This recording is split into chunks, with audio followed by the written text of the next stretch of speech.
Brajajanaranjana Yashodanandana Brajajanaranjana Yashodanandana Brajajanaranjana Yamuna Tira Vanachari Yamuna Tira Vanachari Yamuna Tira Vanachari Yamuna Tira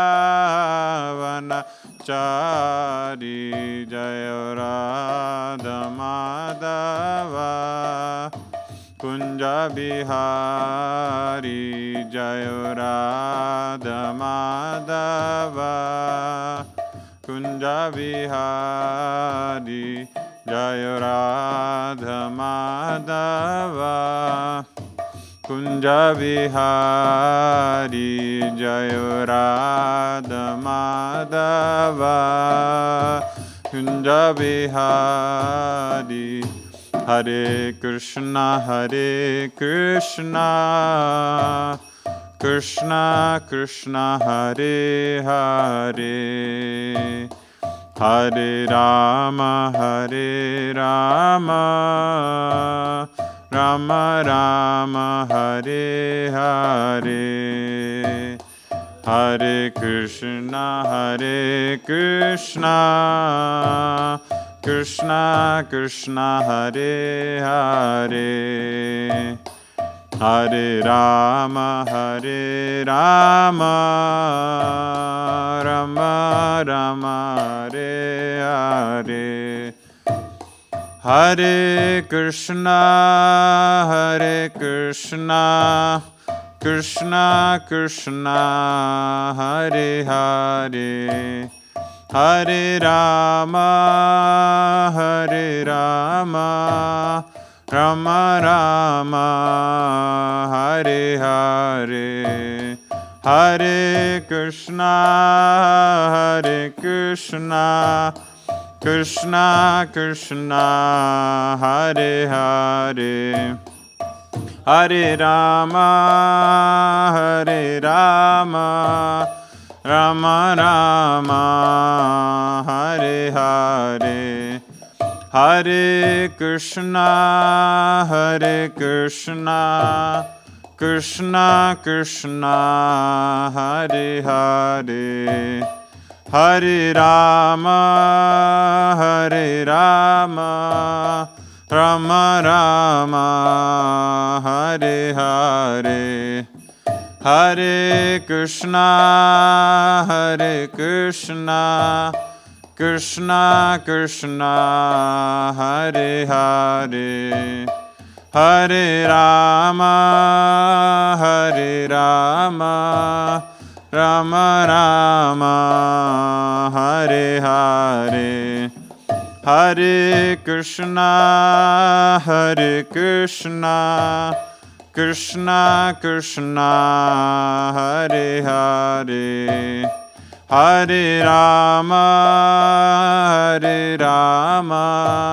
Rama Rama Hare Hare Hare Krishna Krishna Krishna Hare Hare Hare Rama Rama Rama Hare Hare Hare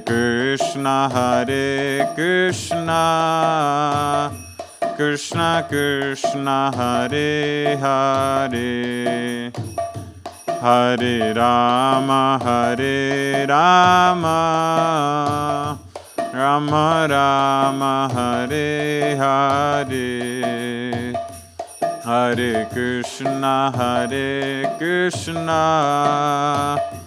Krishna Krishna Hare Hare Hare Rama Rama Rama Hare Hare Hare Krishna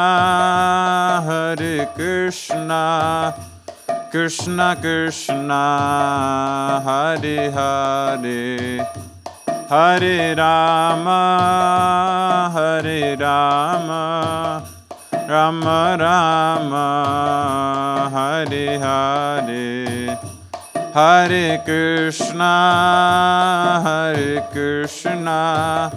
Krishna Krishna Hare Hare Hare Rama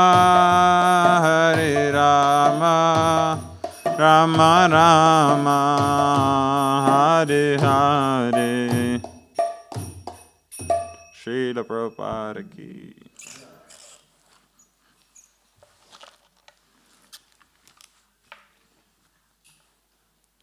Om Namo Bhagavate Vasudevaya.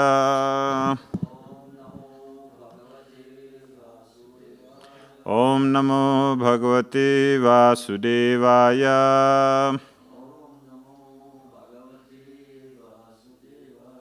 Om Namo Bhagavate Vasudevaya.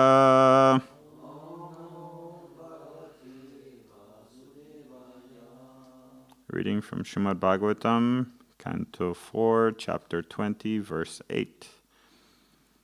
Ya evam santam atmanam atmastham veda purushaha najyate prakriti shtopi tadgunai samai stitaha.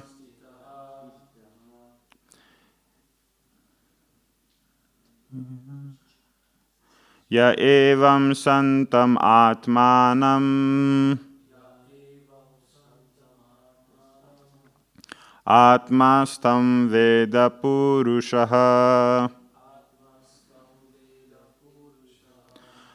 najyate prakriti stopi tadgunai samai stitaha. Ya evam santam atmanam atmastam veda purushaha najyate prakriti stopi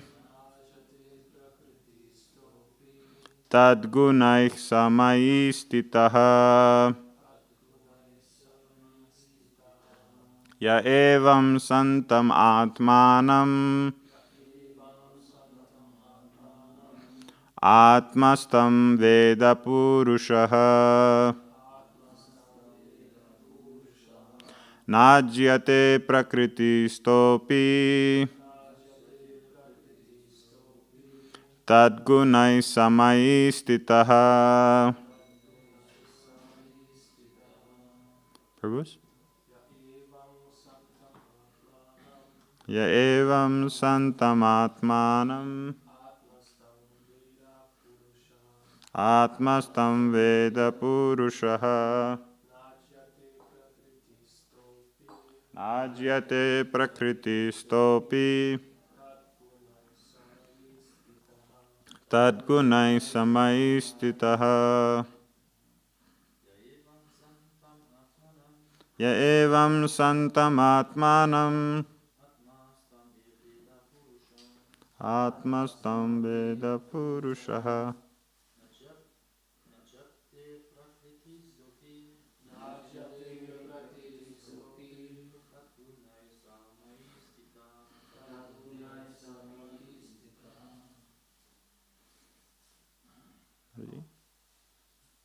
Okay, we'll go word for word.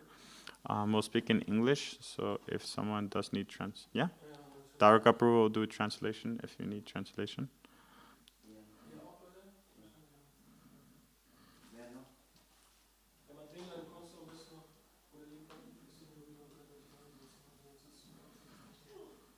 Okay. Yaha, anyone who,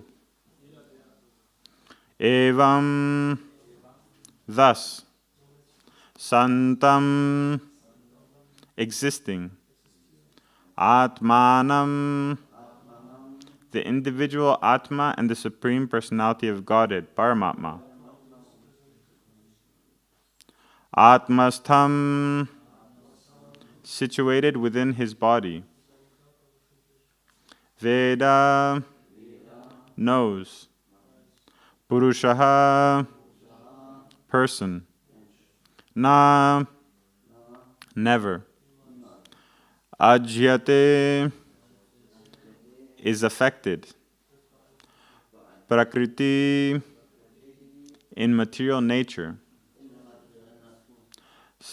Taha, situated. Api, although. Tat gunaihi, by the material modes of nature. Saha, such a person. Mai, in me. Stitaha, situated. Translation. Although within the material nature, one who is thus situated in full knowledge of Paramatma and Atma is never affected by the modes of material nature, for he is always situated in my transcendental loving service. Purport by His Divine Grace, Srila Prabhupada. When the Supreme Personality of Godhead appears in this material world, he is not affected by the modes of material nature. Similarly, those who are always connected in the Supreme Personality with the Supreme Personality of Godhead, even though they be within the material body or material world, are not affected by the material qualities. That is explained very nicely in Bhagavad Gita 14:26. Mam chayo vyabhicharena bhakti yogena sevate sagunan samatityaitan brahma bhuyaya kalpate. One who is unflinchingly engaged in devotional service of the Lord surpasses the material qualities and attains Brahman realization. In this connection, Srila Rupa Goswami says that if a person is always engaged in the service of the Lord with his body, words, and mind, he is to be considered liberated, although living in the material world. Srila Prabhupada ki jai. Homa Yajna timirandasya jnanan janashalakaya chakshurunmilitam yena tasmai Shri Gurave namaha. Nama Om Vishnupadaya Krishna Prishtaya Bhutale Srimate Indradumna Swaminiti Namine. Namo Prabhupada Pridasaya Jagannatha Yatrananda Murtaye Bhakta Sukhena Krishna Kirtanena Narasimhena Rakshataya Namaha. Vancha Kalpatarubhyascha Kripa Sindhu Vyevacha Paritanam Pavanebhyo Vaishnavebhyo Namo Namaha. Mukam Karoti Vachalam Pangulam Gayate Girim Yakripatamaham Vande Shri Gurum Dinatarinam Paramananda Madhavam Shri Chaitanyam Ishwaram. Okay. We'll read the translation one more time. Although within the material nature, one who is thus situated in full knowledge of Paramatma and Atma is never affected by the modes of material nature, for he is always situated in my transcendental loving service. So in this chapter, which is entitled Lord Vishnu's Appearance in the Sacrificial Arena, we just continued from the spot where Prithu Maharaj, he was being instructed by Lord Brahma on how he should give up his anger and let Indra be after Indra made his mistakes of trying to abduct the horse, right, to disturb the sacrifice. And now the Lord himself, Lord Vishnu, comes and he is instructing Prithu Maharaj that he should forgive Indra. Yeah, so in the previous verse, Vishnu is explaining how, we can read actually the translation. He says, the individual soul is one, pure, non-material, and self-effulgent. He is the reservoir of all good qualities, and he is all-pervading. He is without material covering. He is the witness of all activities, and is completely distinguished from other living entities. He is transcendental to all embodied souls. So Lord Vishnu, what is speaking, he spoke before about the material body, the bondage that one feels in this material world. He's explaining the Paramatma in this previous verse. And so here he's saying that one who knows the difference and knows the relationship between the two is never affected by the modes of material nature. And so he's going on to instruct Prithu Maharaj that he should give up his anger and understand that there is conditioned souls in this material world who will be acting according to the laws of nature because they are ignorant of their true identity and the true identity of Paramatma. Am I speaking too fast, Prabhu? Yes, very fast. Okay, sorry, I'll speak much slower. Yeah, so he's explaining that in this material world there are beings that are ignorant of their true nature. And so therefore they act according to the rules and laws of this material world. And so Prithu Maharaj, being a self-realized soul, should understand this. And so therefore forgive Indra for being under the modes of material nature and having acted in a wrong way. So I was thinking it would be very relevant to speak on the soul, to speak on the process of which the soul is liberated from this material world, how the soul comes to this material world, right? How we are covered by Maya, and the purpose of our life to return back to the spiritual world, right?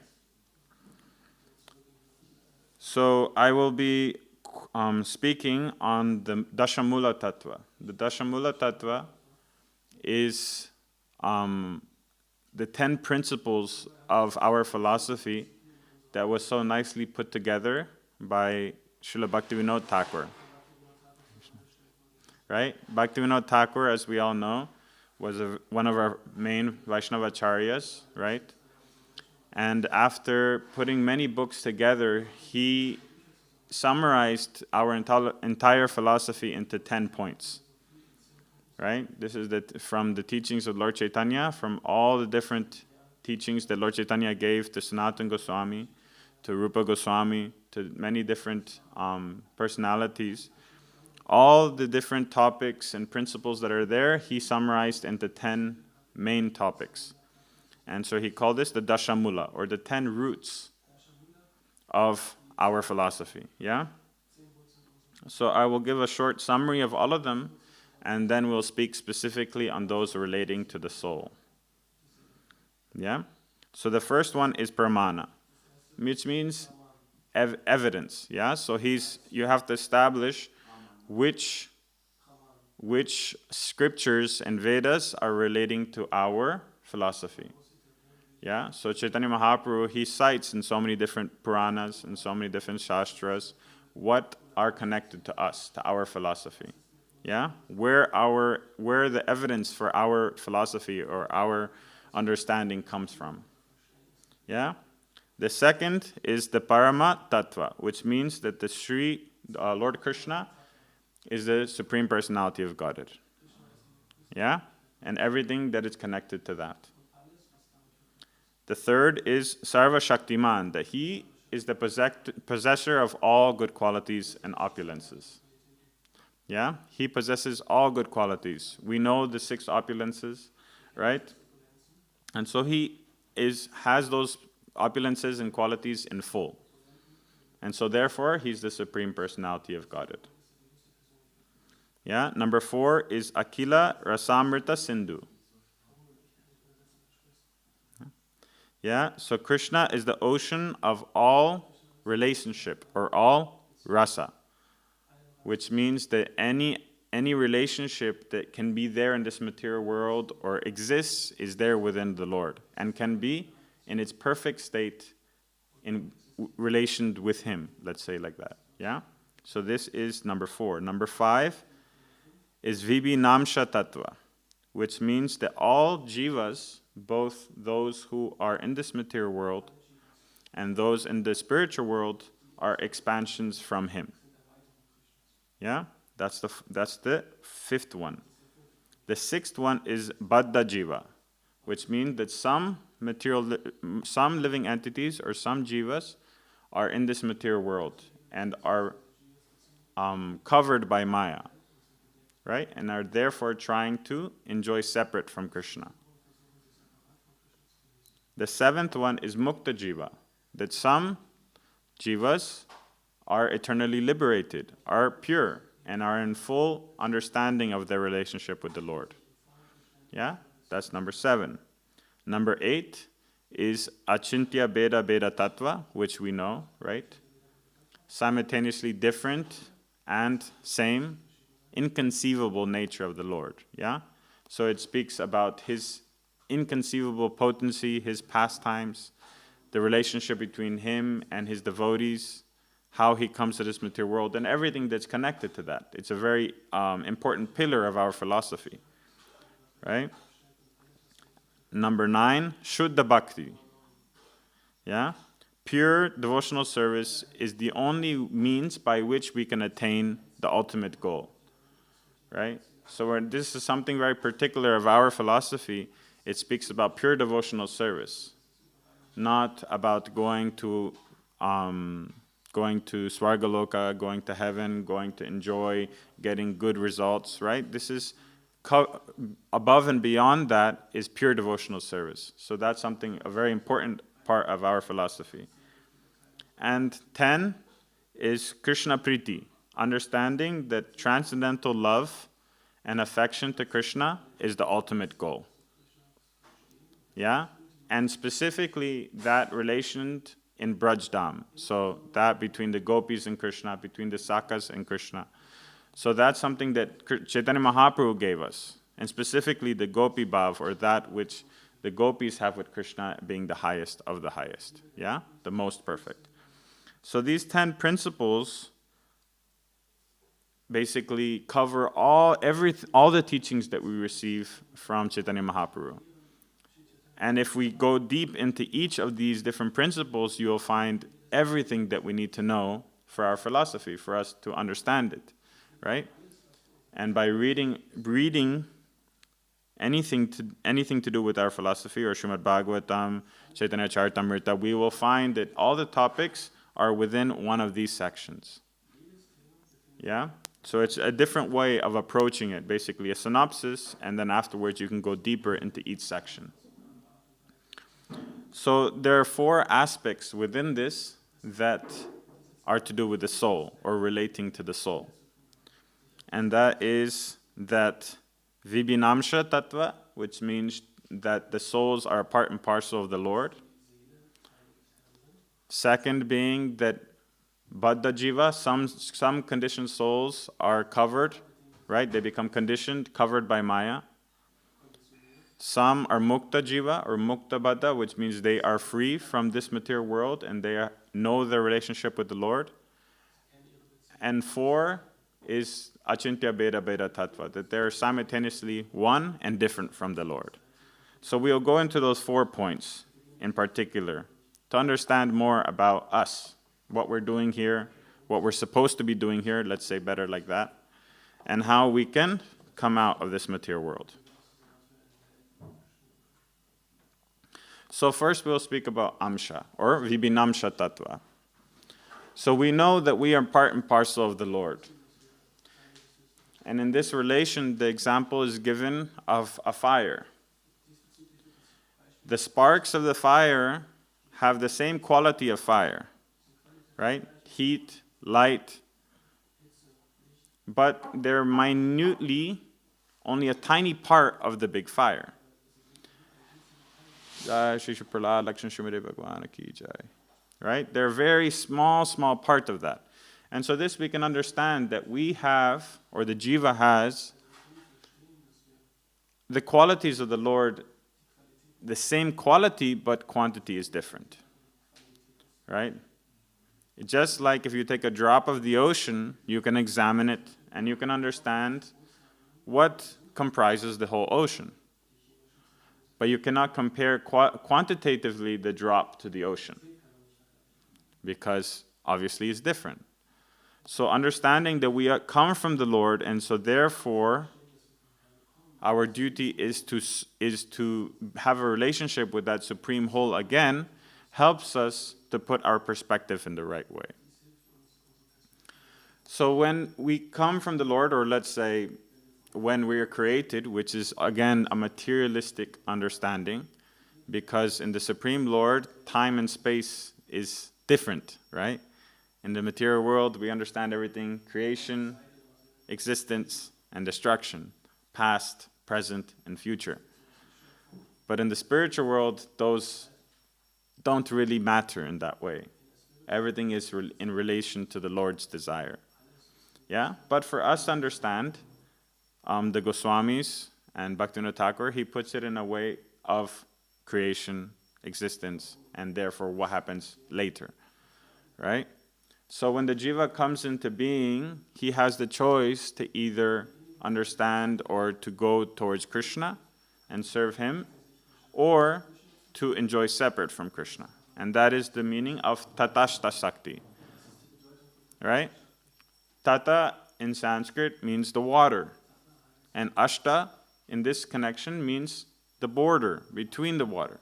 So the example is given that we are right there on the shoreline, and we have the choice to enter into the ocean, and in many places it's described that it's Krishna, him being the reservoir of all pleasure and rasa, or to go away from Krishna. And so because of our weakness, right, of the jiva at that time, he chooses, or we choose, to try to enjoy separate from the Lord. And the Lord, being merciful, giving us free will, he facilitates this desire.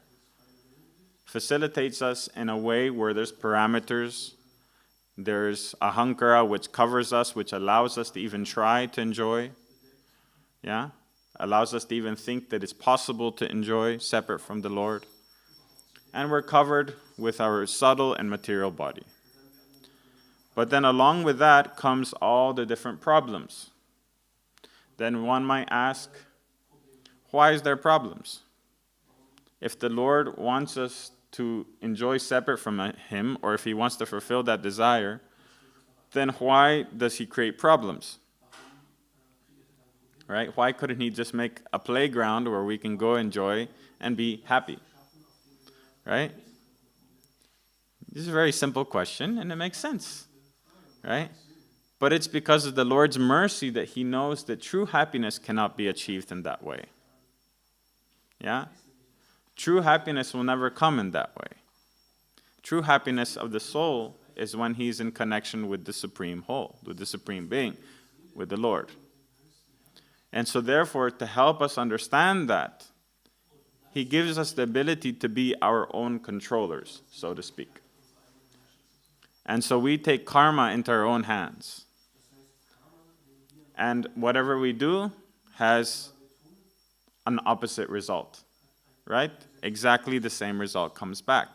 So therefore, we're controlling our own destiny, we're controlling everything. It's kind of like if a child wants to go and enjoy and play separate from the father.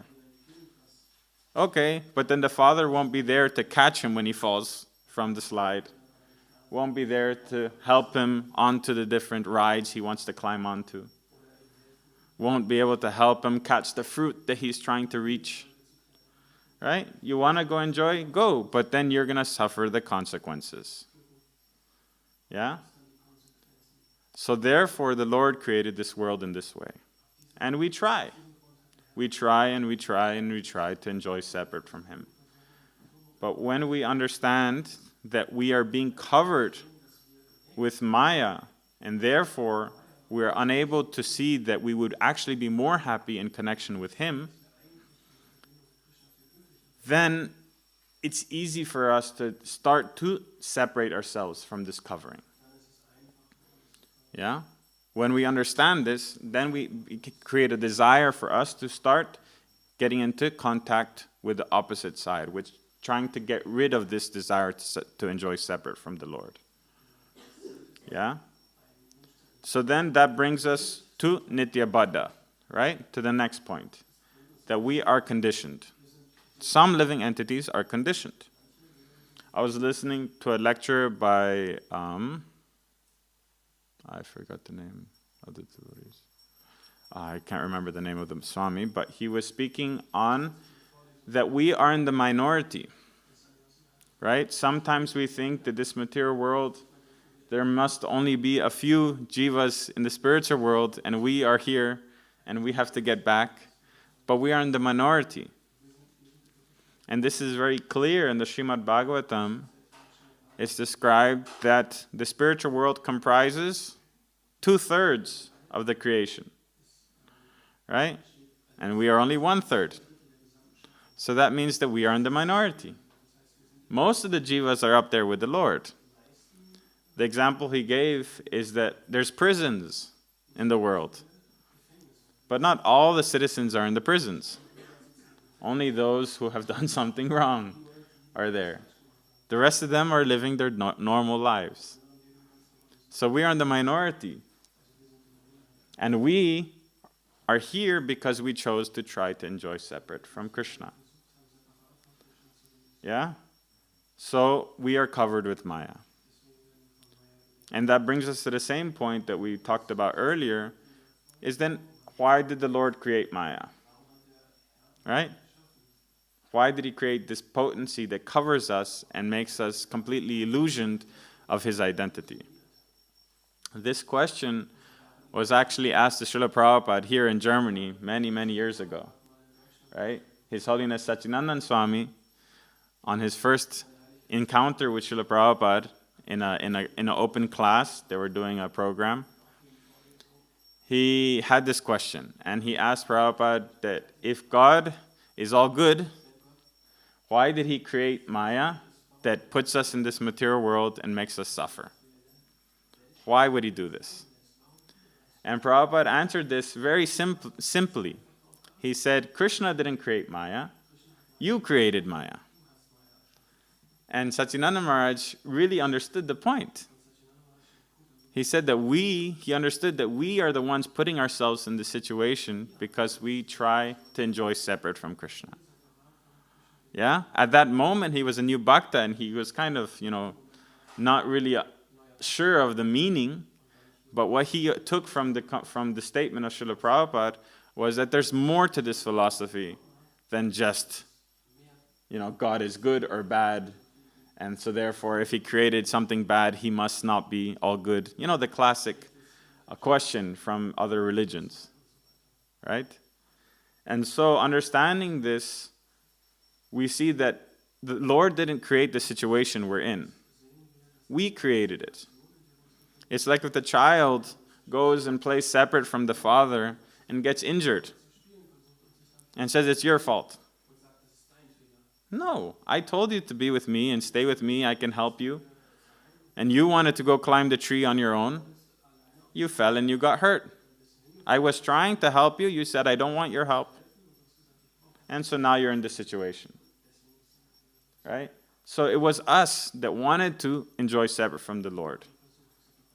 But if you know that the Lord is the supreme enjoyer and everything belongs to him, it's very difficult for you to actually try to enjoy separate from him. Right? It's even for us as devotees, sometimes it's difficult, right? Because you always have the knowledge in the back of the head that, no, this isn't actually what you're supposed to be doing. Right? Or there's that guilty conscience, so to speak, right? That Krishna is the supreme enjoyer. And so why are you trying to do this temporary things? Right? There was this devotee during Prabhupada's time. I forgot his name. But he was with Srila Prabhupada doing so much service. And at some point, he became fed up with the temple, with the devotees. And he wanted to go back to his karmi life. And so he went, and he tried getting back into his old habits, tried getting back into his old ways of enjoyment. But he came back a year later, and he said, I tried everything, but I couldn't forget Krishna. So it was in the way of his enjoyment, right? And so he joined back into the temple. So this is what would happen to a much greater extent if we understood exactly who Krishna was. it would be very difficult for us to even try to enjoy separate from Krishna. And there would be this internal struggle.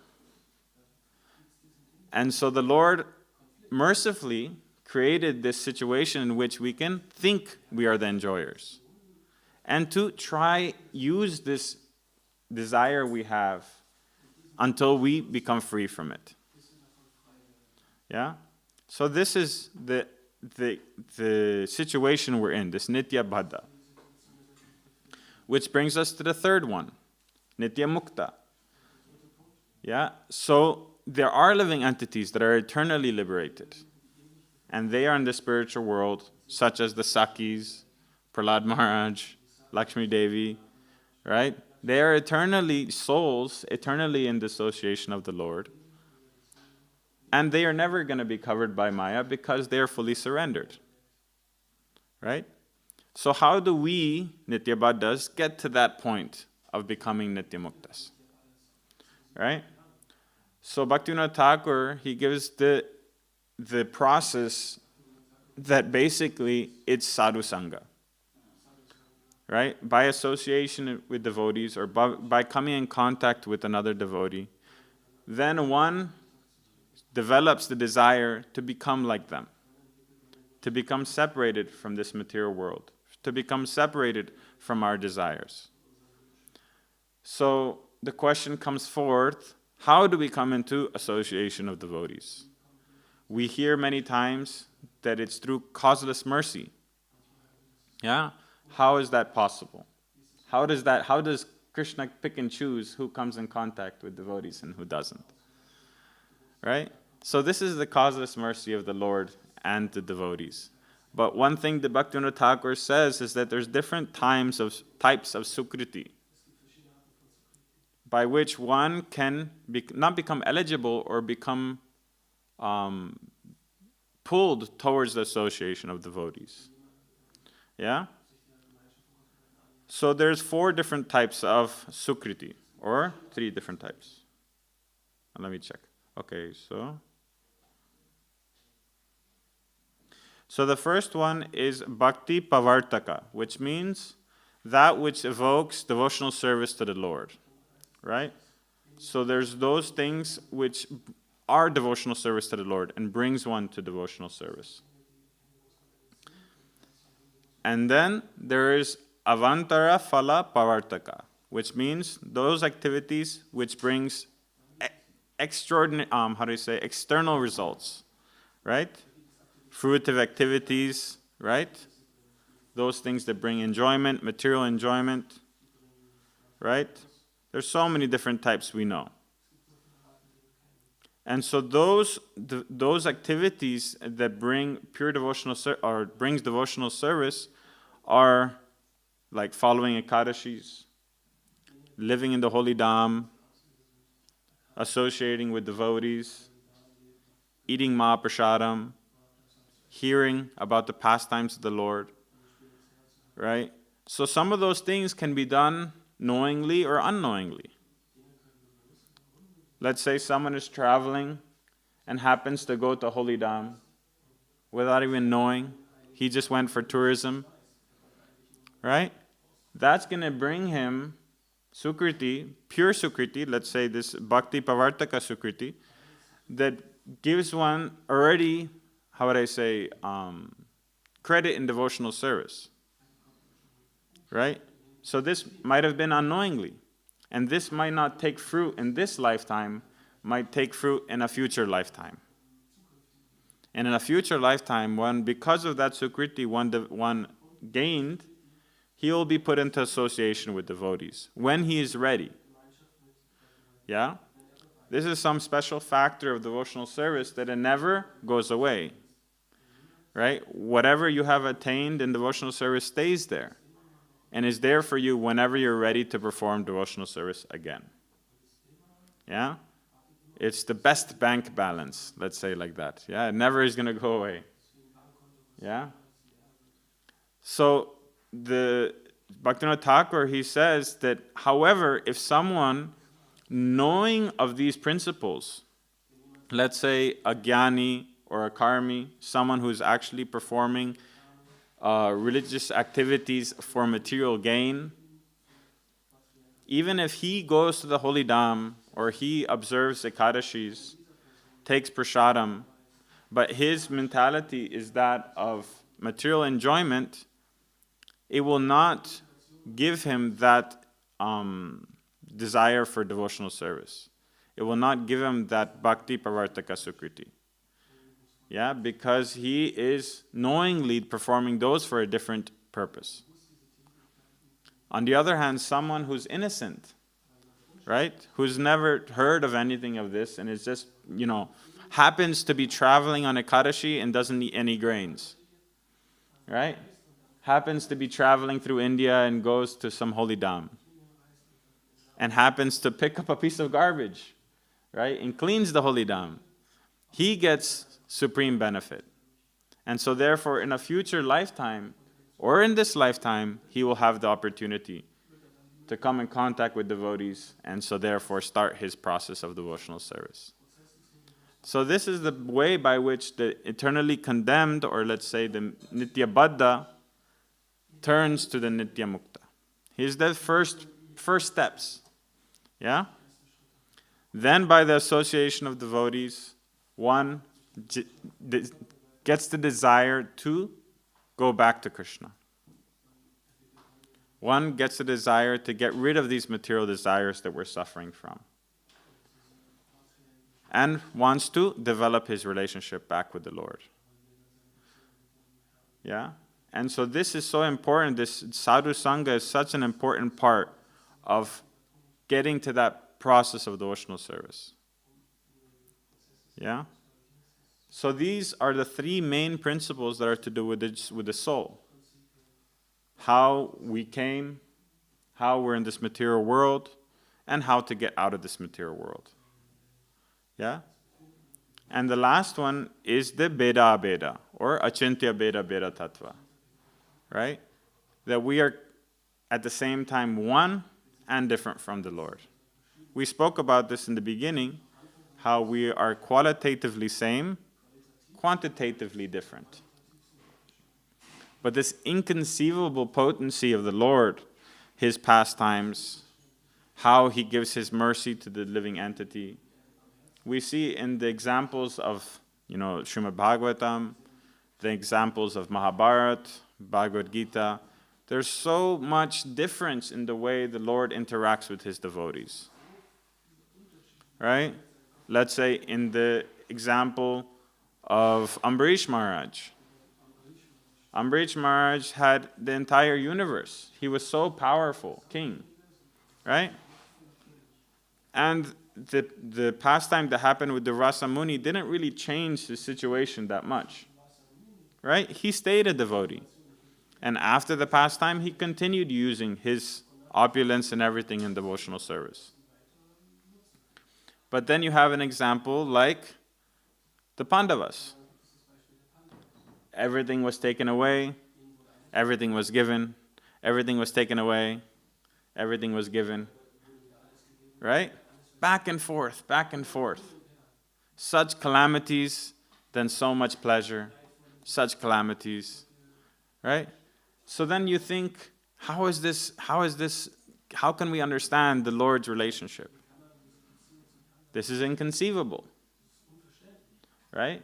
The Lord interacts with his devotees in order to please them, at the same time give example to all of us. And we see this so clear in the example of the devotees of the Pandavas because of the teaching of Queen Kunti, right? The prayers of Queen Kunti. Right? She's praying to the Lord to please put them back into misery. To please put me back in those difficult situations. Right? Because when we were in those situations, we were always thinking of you, we were always praying to you, and you were always with us. But now we're back in the palace, she says, and where are you? Right? So we see that the Lord did that to them for their desire, to please them. They were happy to go through all of that as long as Krishna was there. And we see that in so many different examples. But sometimes they can be inconceivable. Yeah? It's inconceivable to even understand the time relevance in the spiritual world. Here in the material world, everything starts, is, and ends. Yeah?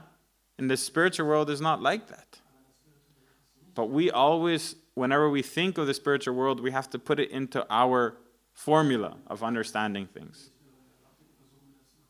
Bhaktivinoda Thakur, he warns us against this. He says that when you're thinking of the spiritual world, you have to accept things through the eyes of Shastra, through the eyes of Guru, through his words and instructions, not through your limited understanding. Yeah? And this, Bhaktivinoda Thakur also goes into great detail in the first principle of Dashamula Tattva, Pramana. Right? He says that we have to take the authority and take the examples of the Puranas, of the Sastras, of those related to Krishna, and not try to get the evidence for our philosophy through our imperfect senses. Yeah? He goes into great detail describing the imperfections that this material body has and this material intelligence has. And also the imperfectness of other philosophies that have misunderstood the Vedas and how limited their vision is. Yeah? So it's very important that we look at Shastra, not trying to put it into our idea of relevance and understanding. Right? They have nowadays everything that we believe has to come through pratyaksha, what we see. Right? This is the scientific method, right? If it works, then it's true. If we can understand it and see it, it's true. And if we can't, it's not. But how can we take that as true reality if our senses are imperfect? Yeah? So therefore, trying to understand these supreme facts or truths through our imperfect senses will never get us to that position. And so when we're reading the scriptures, when we're reading Śrīmad-Bhāgavatam, we have to surrender, give that faith and understanding and open-heartedness to be able to then think about it and understand it in a true way, not with our imperfect intelligence. Yeah? Of course, there's a difference between this and blindly following. We should always understand it before we follow it. We should always try our best to realize the knowledge. But that doesn't mean that we're just taking it and following it without listening, without understanding it. This won't take us anywhere. This will simply create more doubts in our heart. Yeah? But when we're trying to understand the Vedas, when we're trying to understand the Shastras and the books of Srila Prabhupada, we have to be very careful to do it open-heartedly. And if we have questions, we bring them forth in a submissive mentality, in an inquisitive mentality, not challenging, not immediately negating something that we do not understand. Yeah? So these were the topics I wanted to speak about today. Hopefully they brought a little bit of understanding. And this Dashamula Tattva, if anyone is interested to learn more or to understand it, it's actually a very wonderful way of hearing our philosophy because it breaks it down by category and goes into great detail. They're in most of Bhaktivinoda Thakur's books. It's there in Harinam Chintamani. It's there in Jaiva Dharma, in great detail in Jaiva Dharma, it's there. In Teachings of Lord Chaitanya, also it's there in great detail. And they come up in many different places, but specifically in his writing. He puts everything into this understanding. And therefore it can take one as a gradual process from understanding where the knowledge is coming from, what the knowledge is about, and how to understand it. Yeah? Okay, we'll finish there. If there's any questions or comments, please share them. Yes, Prabhu. There's one question in the chat. Shri she's asking, how did we originally try to enjoy separately from Krishna that made us come down here? Like, is there an example? An example. Well, the example is given, as I said, that we were on the border and we had the choice to either try to enjoy separate from Krishna or to go to Krishna. Right? But the example is given by Bhaktivinoda Thakur that it was a weakness, the weakness in the heart that is there with the jiva at that time, right? Because we are not nitya muktas, we are not eternally liberated souls yet, right? And so therefore that weakness made us try to think that we can enjoy separate from Krishna. Because the natural propensity is the soul wants to be happy. Right? But because of our not being in the proper chit shakti yet, not having that blessings of the Lord of full understanding, then we think that the Lord is enjoying in such a way, I also want to enjoy in that way. Rather than understanding that my best enjoyment is to serve Him. That will be the best enjoyment. Right? My personal example, it's like someone has a beautiful fruit. A banana. And you think, oh wow, what a beautiful fruit, it must be so tasty. And you peel it and eat the peel. Yeah? You see the beautiful fruit and you understand that it's so wonderful, but you don't know how to properly get the pleasure from it. Right? So the jiva comes into existence and sees the beautiful nature of the Lord. And so he initially thinks that to enjoy like that, I have to enjoy just as the Lord. And so therefore, I have to be like the Lord.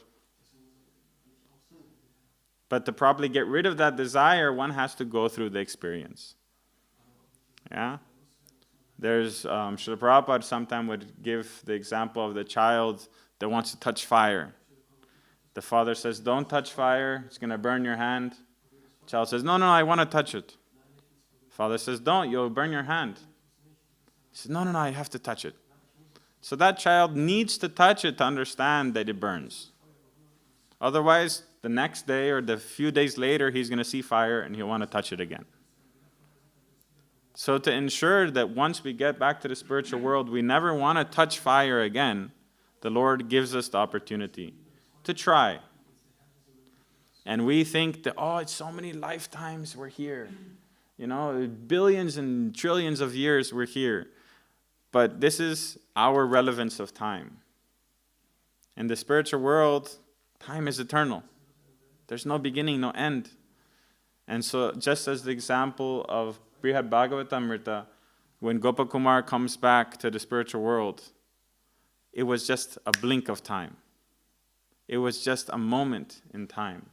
And he was back in the spiritual world. All the lifetimes in this material world. Right?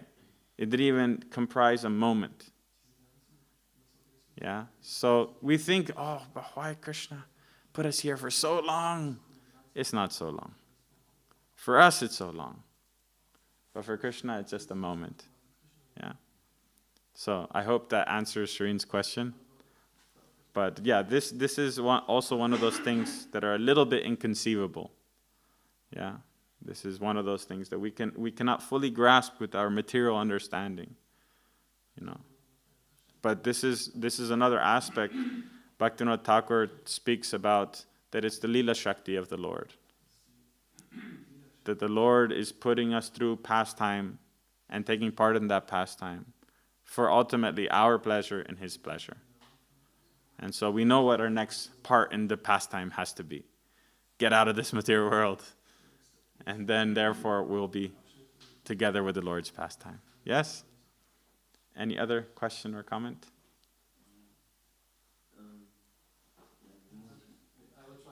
Sure.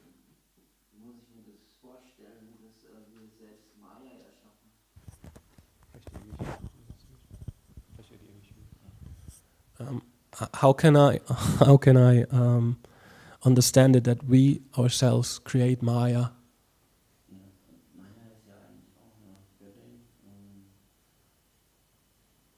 Yeah, she's actually a goddess Maya? Und hat es dann Krishna gemacht, weil wir genießen wollten, oder?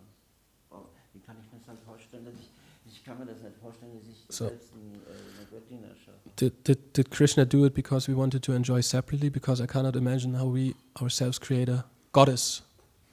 Yes. That's the question? That's the question, right? Okay.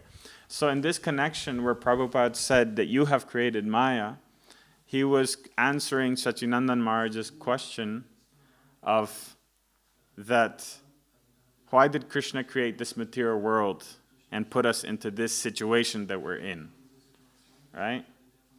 That he used the terminology Maya, right? He said that Maya is, we're suffering in this material world, and Maya is putting us through this situation. Yeah? Why did Krishna create this situation for me? And so Prabhupada answered, you created the situation. You created Maya. Right? We chose to be in the situation. Maya is a law of nature, is a goddess, like he said, right? Maya Devi, she's, extremely powerful. But we chose to be in the situation. Right? It's, for example, is that we didn't create the jail, but we created the circumstances that put us there. So you can't blame the government for jail being bad. Right? You blame yourself for putting yourself in a situation where now you're in jail. Of course people will blame the government, Of course people always blame everyone else, they'll never blame themselves. But that's what Prabhupada was trying to do, is make him understand that it's because of our desires that we're in this situation. Yeah? Krishna just made the circumstances, made the situation for us to enjoy, try to enjoy. But it was our choice to be there or not. And it's our choice to continue trying to struggle. It's our choice to keep touching the fire, every day. We get burnt, and we try again the next day. Get burnt, try again the next day. Yeah? So this is our choice. And so we are creating our situation. Maya Devi is there whether we're here or not. We go back to the spiritual world, she's still here doing her duty, doing her service to the Lord. But we're choosing to be there or not. So that was Prabhupada's analogy. You created Maya. Yeah? In the Vedas, they describe 4 different learners. There are 4 different students. Yeah? There's one person who hears, if you touch fire, you get hurt. And he never touches fire. So this is the best. The second type is that he sees someone touching fire, and he sees them get burnt, and he says, okay, I won't touch fire. It burns. The third type has to touch fire, and he gets burnt. And so he never touches fire again. He learns, I don't want to touch fire. The fourth type hears it, sees it, touches, still doesn't learn.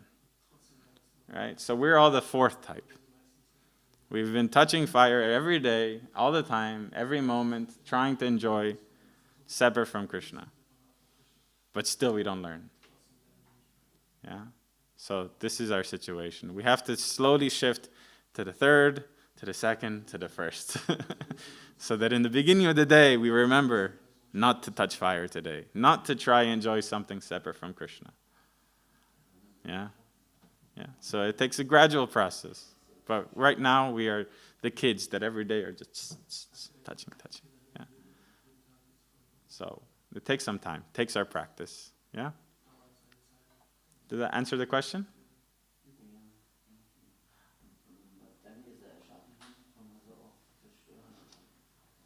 So when we created this illusion, then we can also destroy it. Yes. Yeah. With the strength of Bhagavatam and Sadhu Sangha and Mahaprasad. Yeah? Say an Amrita Pal Radha Krishna Guna Gao. Right? This tongue, right, it's the most difficult to control, and so we control it by speaking about Krishna conscious topics, by chanting the holy name, instead of speaking about nonsense. and by tasting prasadam instead of food that is simply for our sense gratification. Yeah. So it's a gradual process, and just as is spoken in the nectar of instruction, right? It's so perfectly. All the activities you should and shouldn't do, the reasons why they create those situations, right? The different things you should do with devotees, the different things you shouldn't do.